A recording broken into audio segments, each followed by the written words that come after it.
سلام دوستای عزیزم، توی این پست میخوام بهتون نحوه کشیدن الگوی آستین کودک رو آموزش بدم. برای کشیدن الگوی آستین به اندازه های دور بازو، دور موج و قد آستین نیاز داریم. برای کشیدن الگوی آستین به یه مستطیل نیاز داریم که برای من 2 ضلع از این مستطیل همین برش الگو هستش.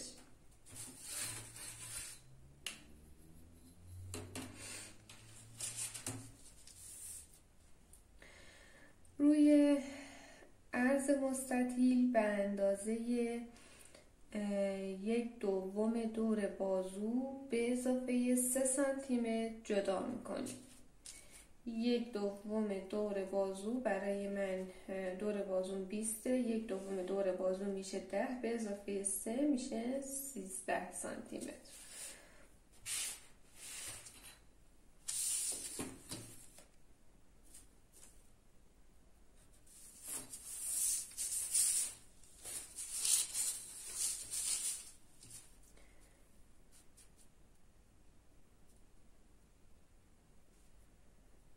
از این نقطه یک خط عمود رسم کنیم. من برای اینکه دقیق تر در بیاد 2 قسمت 13 سانت رو مشخص کردم و بعد خط رو رسم کنم.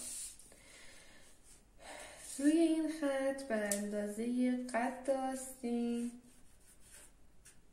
جدا کنیم که برای من 35 سانتیمتر.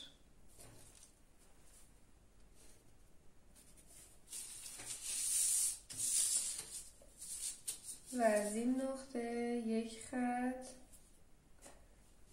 بر این خط عمود میکنم.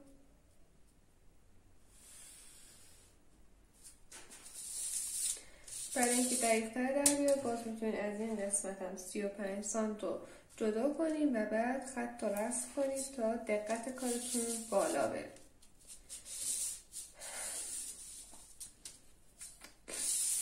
این خط هم از اندازش هست 1/2 دور بازو به اضافه 3 سانتیمتر.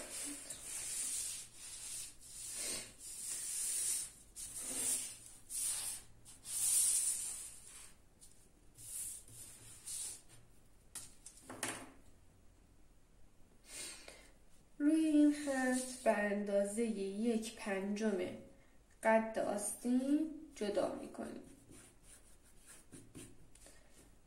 قد آستین من 35، 1/5 قد آستین برای من میشه 7 سانتیمتر. از این نقطه هم به اندازه نیم سانتیمتر داخل میشیم و این 2 نقطه رو به هم وصل.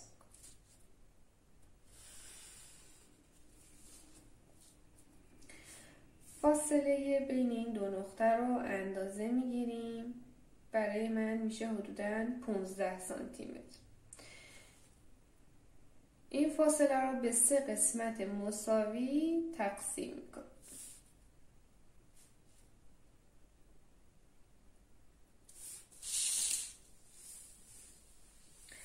و این قسمت رو به 2 قسمت مساوی تقسیم. از این قسمت به اندازه نیم سانتیمتر بالا میریم و از این قسمت به اندازه 1.5 سانتیمتر پایین و به این صورت هلال حلقه آستین رو رسم کنیم.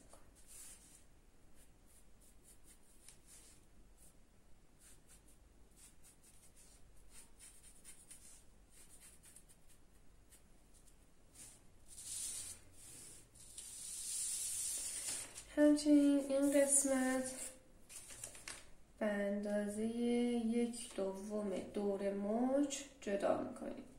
دور موج رو میتونید تنگتر یا گشادتر بگیرید، این بستگی به سلیقه خودتون داره.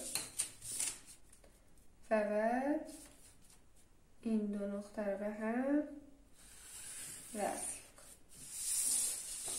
این شد الگوی آستین کودک.